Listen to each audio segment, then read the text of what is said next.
الفوتوشوب اكتر برنامج ادوبي مشهور ومعروف في العالم كله، وطبعا البرنامج البيسك اللي معظم الديزاينرز لما بيبداوا يتعلموا بيبداوا بيه، والبرنامج اللي مهما يكن بعد كده اتخصصت في ايه وبقيت تشتغل في ايه هتفضل على طول بتحتاج تستخدمه. والنهارده معايا ليكم شويه تيبس اند تريكس للفوتوشوب هيسهل عليكم التعامل مع البرنامج وهيسرعوا الورك فلو بتاعكم في البرنامج، وهتخلي كل حاجه تاخد منكم وقت اقل ان شاء الله عشان تخلصوها. اهلا بيكم في حلقه جديده من قناه فات جرافيكس. ام يور هوست عز حجاج، ويلا بينا.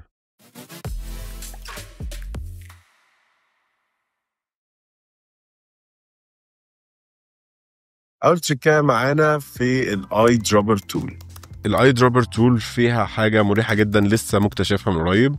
اوقات كتيره جدا بنبقى شغالين على الويب براوزر بتاعنا، شفنا كلر باليتس عجبانا وعايزين ان احنا نجرب نستخدمها، بس هتضطر بقى تحمل الصوره وتاخدها سكرين شوت وتفتحها في الفوتوشوب وكل الكلام الجميل ده. بس طلع فيه تريكايه ابسط من كده بكتير. كل اللي هتحتاج تعمله انك تمسك الاي دروبر تول، تروح جاي عامل كليك اند دراج وتخرج عادي جدا بره الفوتوشوب. تقدر تعمل سيلكت على الكالر ده وهتلاقيه اتحط هنا على طول في الفور جراوند كالر بتاعك. خدت درجه الاحمر من هنا كده. طيب عايز مثلا ادي الفور جراوند كلر الجديد اللي هو الابيض، كان من الباك جراوند كلر وعكسناه، عايز اديله لون من باليت تانية خالص من الباليت دي مثلا، اقدر برضو بنفس الطريقه كليك اند دراج واجي اديله البينك ده من هنا. زي ما انتم شايفين اللونين بقوا معايا على طول في الفوتوشوب بدون اي خطوات زياده. تاني تريكايه معانا هي الكوبينج لاير ستايل. موضوع بسيط جدا، كل اللي هتحتاج تعمله ان انت معاك افكت زي كده معمول هنا مثلا على 2 layers، ماشي. هنحتاج ان احنا ننقل الافكت دي للاير جديده. انا عايز اطبقه مثلا على كلمه بايقاع مصري اللي هنا دي، فهحتاج اللاير بتاعي هنا. يعني طبعا في منه نسختين علشان كل نسخه تاخد الافكت اللي موجود على اللاير المناسب ليها او المقابل ليها. نيجي على النسخه اللي تحت وهننزل تحت على كلمه افكت زي ما انتم شايفين كده، هندوس الت او اوبشن، نروح جايين كليك اند دراج ونطلعها على اللاير التحتانيه من كلمه بايقاع مصري.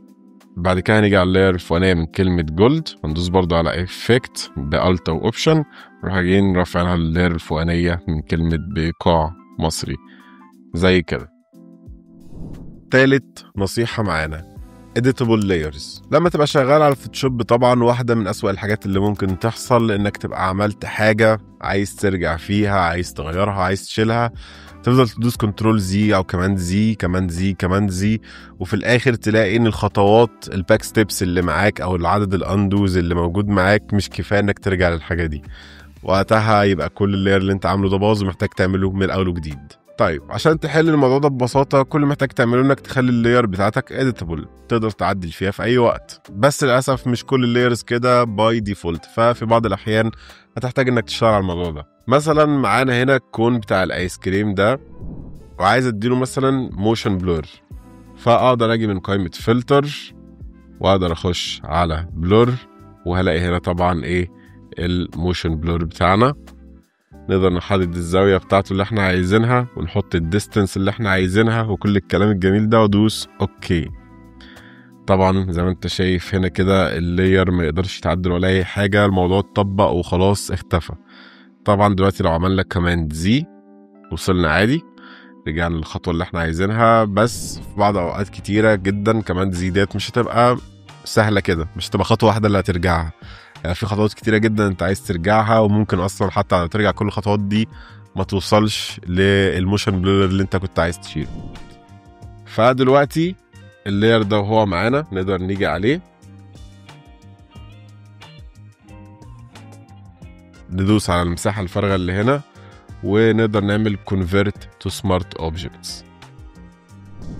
convert to smart objects اللي بيعمله ببساطة ان هو بيحافظ على اللاير بتاعك زي ما هو، ما بيخلكش تقدر تغير في ذات نفسه. اي تأثير بيحصل عليه او اي تغيير بيحصل عليه بيبقى حاجة على السطح بتاع اللاير.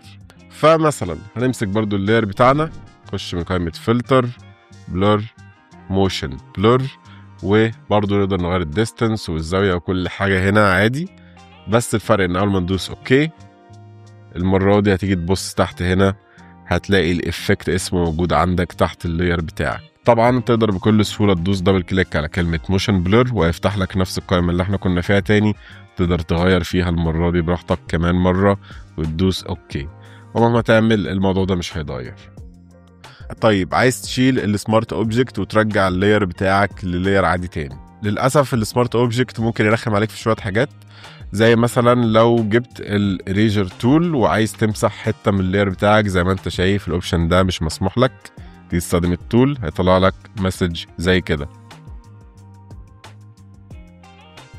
طبعا للاسف في بعض الحاجات اللي بتبقى رخمه شويه انك تعملها وانت بتستخدم السمارت اوبجكت، بس ده لانها فعلا بتعارض الهدف الاساسي بتاعه. يعني لو الحاجات دي كان ممكن تعملها ما كانش هيبقى السمارت اوبجكت سمارت اوبجكت. مثلا من الحاجات اللي انا اقصدها زي استخدام الاريجر تول. لو مثلا عايز تمسح جزئيه من اللاير بتاعك، لما تيجي تعمل كده هتلاقي طبعا الاريجر تول مش شغاله اصلا، مش مديلك الاوبشن، ولما تيجي تستخدمها هيطلع لك رساله شبيهه بكده. طيب ازاي ارجع السمارت اوبجكت بتاعي للاير عادي؟ كل اللي محتاج تعمله ترجع في نفس المكان، تدوس برضو عليها كليك يمين وتقدر تختار راسترايز لاير، فهيرجع عادي للاير عادي جدا. تجيب الاريجر تول وتقف عليه هتلاقي نفسك عادي جدا تقدر تستخدمها وتقدر تمسح اللي انت عايزه. رابع تريكايه معانا indicate layer. مثلا هتلاقي نفسك في مرة بتشتغل على فايل زي كده ورا حد، او حتى يكون فايل بتاعك انت قديم، وهتلاقي ان مثلا مفيش اسامي لللايرات، مفيش الوان، مفيش جروبات، وانت عايز تعرف اللاير ده مثلا بيعمل ايه بس مش شايف حاجة. كل اللي محتاج تعمله انك تدوس على Alt او اوبشن وتدوس على الاي ايكون جنب اللاير بتاعك، وهتلاقي ان كل حاجة اختفت ما عدا الايكون دي. تقدر تعرف هي بالظبط عبارة عن ايه بكل سهولة زي كده. ولما تدوس عليها كمان مرة وانت دايس على الالت او الاوبشن بترجع الوضع زي ما كان عادي. اقدر ابص على اي لاير انا حابه، اعرف هو عبارة عن ايه، وارجعه عادي تاني زي ما كان. زي ما احنا شايفين كل اللايرز اللي بصينا عليها دلوقتي دي عبارة عن شادوز مختلفة. خامس تريكايه معانا الهيستوري. من شوية كنا بنتكلم على الكنترول زي والسمارت اوبجكتس وكل الكلام الجميل ده، وقلنا ان ساعات بيبقى في مشكله انك بتقعد تدوس كنترول زي بشكل كبير جدا وفي الاخر ما توصلش للحاجه اللي انت عايزها. بعض الناس ما تعرفش ان في الفوتوشوب والإليستريتور وبرنامج بريمير معظمها تقدر تتحكم في عدد الكنترول زي او الاندوز اللي اللابتوب بتاعك او البرنامج بتاعك بيحفظها. ببساطه كل اللي هتحتاج تعمله انك تخش على البريفرنسز، وبعدها تروح جاي نزل على طول لاوبشن البرفورمانس، وهتلاقي هنا الهيستوري ستيت بتاعتك. تقدر تختار اي رقم انت عايزه من اول 1 لغاية 1000. طبعا معظم الناس بتختار ارقام ما بين 20 ل 100. طيب ايه المانع ان انا اختار 1000 وخلاص؟ حط رقم على 1000 ومعايا 1000 تعديل مهما يكن مش هيخلصوا مني يعني. في الحقيقة كل ما الخطوات في الهيستوري بتاعك البرنامج بيحتاج انه يفضل فاكرها واللابتوب بيحتاج انه يفضل فاكرها ومسجلها، كل ما فايل الشغل بتاعك ما بيتقل وكل ما تعاني اكتر في التعامل مع البرنامج بتاعك. ممكن الموضوع ما يأثرش عليك ولا تحس بيه لما يبقى اللابتوب بتاعك بيسجل 10 20 30 او حتى 50 خطوة، بس اول ما يبدأ يسجل 1000 خطوة والفايل بتاعك يبقى تقيل واشتغلت عليه كتير فعلا، هتلاقي مهما هتعمل الفايل بتاعك ده مش هيتفتح ومش هتعرف تشتغل عليه عادل خالص. انا عن نفسي بستخدم 50 خطوة، وفي معظم الاوقات كمان بحس ان 50 خطوة كتير وان انا مش محتاج كل ده. تريكايه رقم 6 البراش سايز. البراش طبعا هي تول بنستخدمها كتير جدا جدا في الفوتوشوب، خصوصا لو احنا بنعمل ماسكينج لحاجة، وفي اوقات كتيرة جدا بلاحظ ناس بتدوس كليك يمين علشان تطلع البريسيتس بتاعت الفرشة وتغير السايز بتاعها والهاردنس بتاعتها من هنا. في الحقيقة انت مش محتاج تعمل الموضوع ده خالص. تقدر تغير السايز بتاع الفرشة بتاعك من الليفت براكت والرايت براكت كيز. زي ما انتم شايفين الليفت براكت كي بيصغر الفرشة والرايت براكت كي بيكبر الفرشة. وكمان عشان تغير الهاردنس بتاعتك كل اللي محتاج تعمله انك تدوس على شيفت وبرضو نفس الليفت ارو كي والرايت ارو كي. وكمان تقدر تغير ما بين البراشز المختلفة اللي موجودة في اللايبراري بتاعتك باستخدام علامة الأصغر من والأكبر من. زي ما انتم شايفين كده عمال اتحرك ما بين كل البراشز المختلفة اللي عندي وكل الاستايلات بتاعتهم من غير ما افتح اللايبراري واقعد اشوفهم واحده واحده.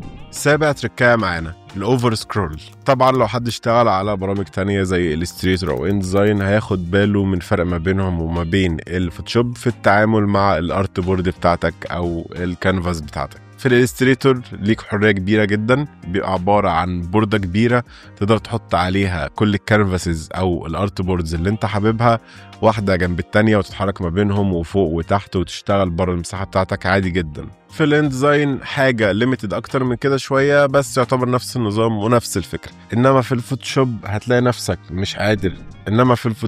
نفسك مش قادر تتحرك حتى مهما تعمل سكرول حوالين الارت بورد بتاعتك، ولا تحركها يمين ولا شمال ولا اي حاجه، ما عدا لو عملت زوم ان اكتر من 100% وتقدر تحركها في اي حته انت عايزها، تبعد عنها تصغرها ايا يكن انت عايزه. لازم تبقى الزوم اكتر من 100%، اصغر من كده ثابته ما بتتحركش.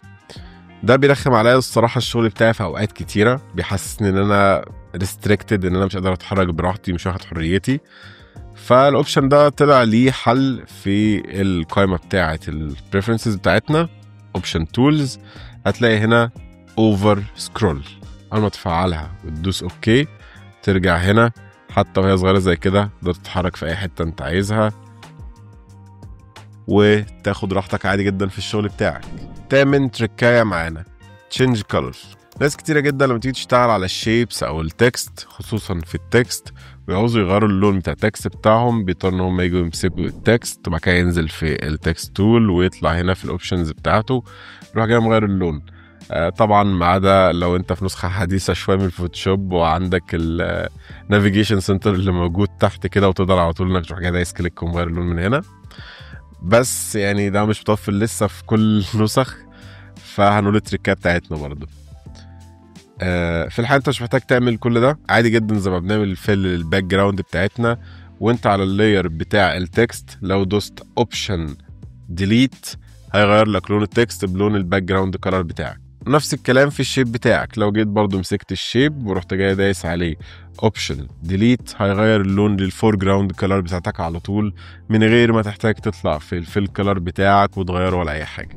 تاسع تركايه معانا التحكم في السلكشن بتاعك. طبعا كلنا بنستخدم السلكشنز في الفوتوشوب، حاجه بيسك جدا، والماركي تول وكل الكلام الجميل ده وكل انواع السلكشنز المختلفه. طيب هل كنت تعرف انك تقدر تبدا ترسم السلكشن بتاعك ولو المكان بتاعها انت شايفه مش مظبوط للاحتياجات بتاعتك تقدر تدوس على السبيس بار المسطره بتاعتك وبعدها تقدر تحرك السلكشن في اي مكان زي ما انت شايف كده عادي براحتك. تقدر كمان انك تروح جاي دايس كليك يمين وتختار ترانسفورم سيلكشن، بعد كده تقدر تغير حجمه والابعاد بتاعته بكل الشكل اللي انت عايزه عادي. ولو عايز تحافظ على السيلكشن ده لوقت لاحق تقدر تخش فوق من قائمه سيلكت وتنزل تحت السيف سيلكشن، تديله هنا الاسم اللي انت عايزه وتختار انت عايز تسيفه في اني فايل موجود حاليا او توديه لاني فايل وتدوس اوكي. لما اجي تاني بعد كده عاوز استخدم السلكشن انا كنت عامله ده، اقدر ادوس على قائمه سيلكت لود سيلكشن، الاقي من هنا السلكشن اللي انا كنت مسيفه في الفا 1 ده وادوس اوكي، هتلاقيه رجع تاني في مكانه. عاشر تركايه معانا في الكروب تول البرسبكتيف والستريتن. اوقات كتيره هتلاقي معاك صوره زي كده فيها زاويه والصوره مش مظبوطه ومحتاج تظبط الزاويه بتاعتها تخليها ستريت.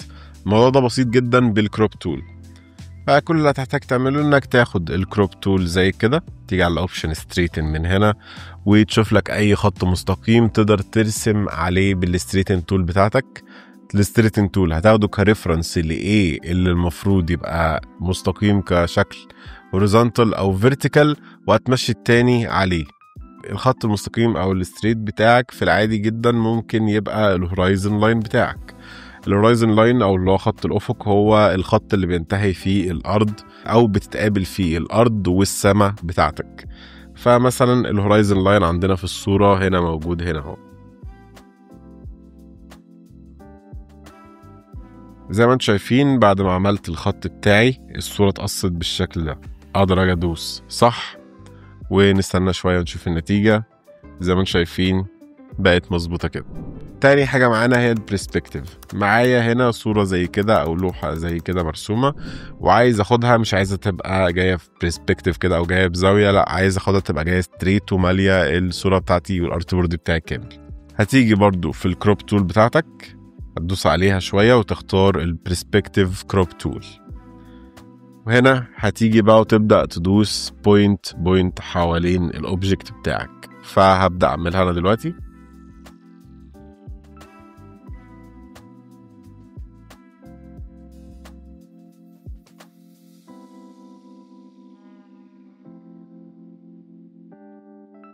وبعد ما عملت ال4 نقاط زي كده هاجي ادوس على علامة الصح بتاعتنا، والصورة في الآخر هتطلع معانا بالشكل ده كده.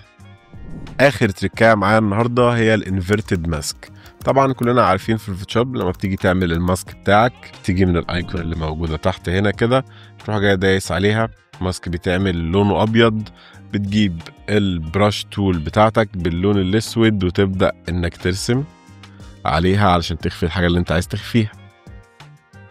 أول حاجة بس خلوني أرجع الفرشة بتاعتي للفرشة الطبيعية. زي ما كنا بنقول تقدر تبدأ ترسم علشان تخفي الحاجة اللي أنت عايز تخفيها. طيب افرض عايز أعمل العكس، تعال نبص كده. أقدر إن أنا أدوس الأول على Alt Option وأنا بفعل الماسك بتاعي عشان يبقى الماسك معمول بلون أسود كامل من الأول. وقتها أقدر إن أنا باستخدام البراش تول باللون الأبيض أبدأ أظهر الأجزاء اللي أنا عايز أظهرها، مش العكس. وبس كده، دي كل التريكات اللي معايا ليكم النهارده. ان شاء الله المره الجايه هيبقى فيه تريكات احسن من كده كمان. اتمنى يكون الفيديو عجبكم. لو استفدت من الفيديو حابب تدعمني ما تنساش تعمل لايك وسبسكرايب، وبس كده.